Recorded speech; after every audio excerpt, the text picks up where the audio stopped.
A franchise is supposed to be the safer way into business ownership. That is the trap. Because the brand may be proven, but the debt is personal, the lease is local, and the pressure starts before the business has earned the right to carry any of it. That is how the franchise dream changes shape, not when the business collapses, but when the fixed obligations arrive faster than the cash flow does. For someone thinking about ownership, the logic feels clean. Starting from scratch means uncertainty everywhere. No brand, no built-in demand, no tested system, no proof that the thing will work outside your own imagination. A franchise looks different, the name is known, the format is defined, the playbook already exists.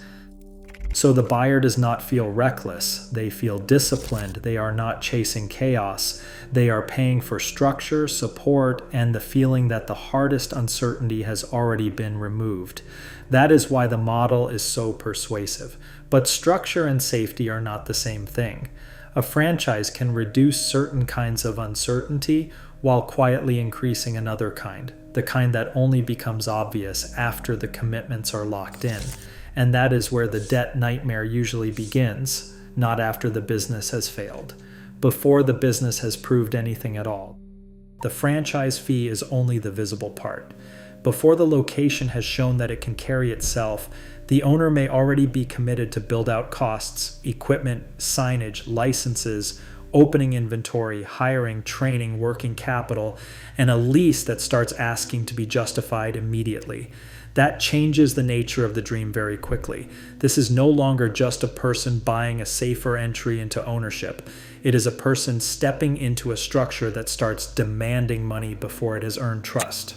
And the commitments do not arrive one at a time, they stack.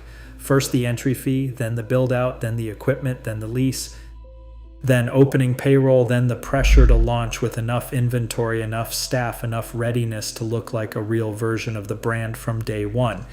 And once the doors open, the stack often keeps growing.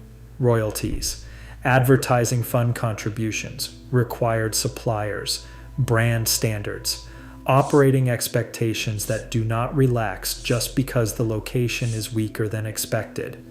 That is the first trap. The buyer thinks they are purchasing a model that removes weight. What they may actually be buying is a model that standardizes weight and asks them to carry it on schedule. The lease does not wait for customer flow to stabilize. Payroll does not shrink because the first 8 weeks come in soft. Equipment financing does not care that the location ramp is slower than the forecast suggested. A mandated staffing structure does not become light just because demand is inconsistent.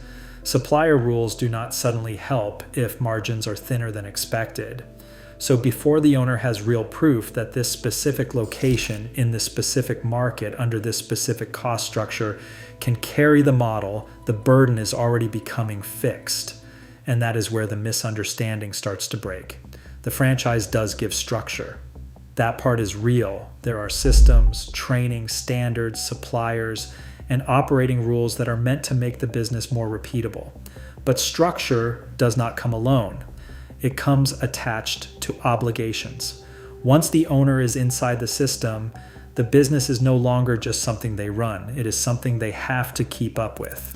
Royalty payments may continue even when sales disappoint. Advertising contributions may still be due even when the local market is not responding the way the model assumed. Supplier restrictions can keep costs high. Brand expectations can stay rigid while the location underneath them is still fragile. So the system does not always remove pressure. Sometimes it organizes it. That is the second trap. The business can look protected from the outside while still being highly exposed at the unit level.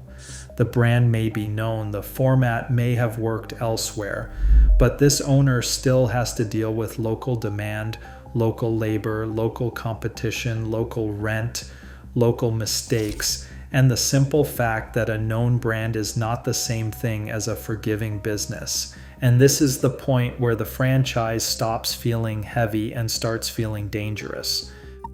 Because once debt enters the picture, the business is no longer being judged by potential.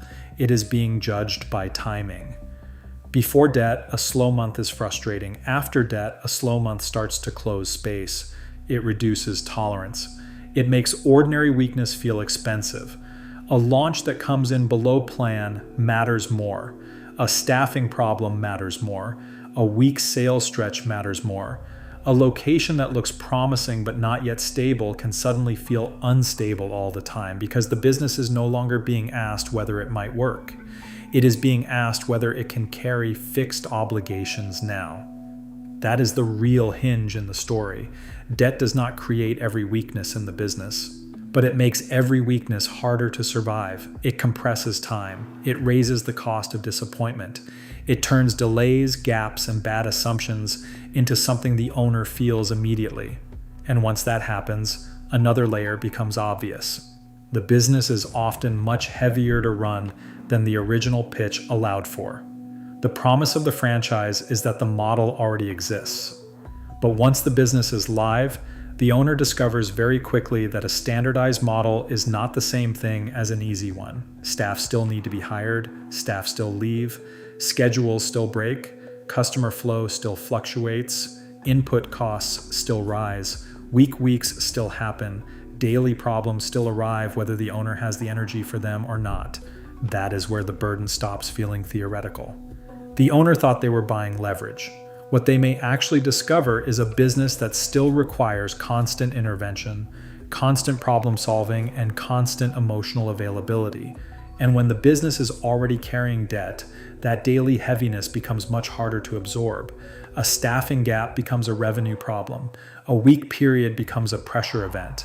A model that needs more owner input than expected becomes dangerous, because the whole reason it was chosen was that it was supposed to feel more stable than this. This is also where the dream hides its most expensive reality. The surface story is easy to believe: a known brand, a polished support promise, launch materials, a sales story that worked in stronger locations, and a system that looks like it has already solved the hard part.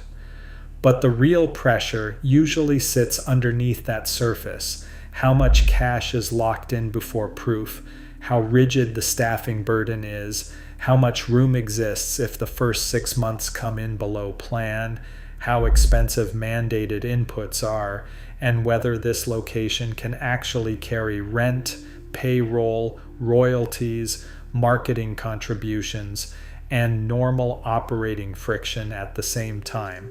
That is the part the dream tends to hide until the weight is already real.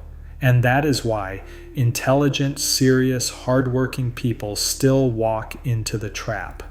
Not because they are careless, because the model is built to feel safer than it really is. It speaks directly to one of the deepest fears in business ownership: not working hard, but working hard inside something that never had a real chance. The franchise appears to solve that fear. It offers a known brand instead of obscurity, a system instead of improvisation, and a path that looks filtered instead of invented from scratch. They are not buying hype, they are buying what looks like reduced uncertainty, and in one sense they are. But they may also be stepping into a business with less visible uncertainty and far more built-in pressure than they realize. That is the real lesson underneath all of this.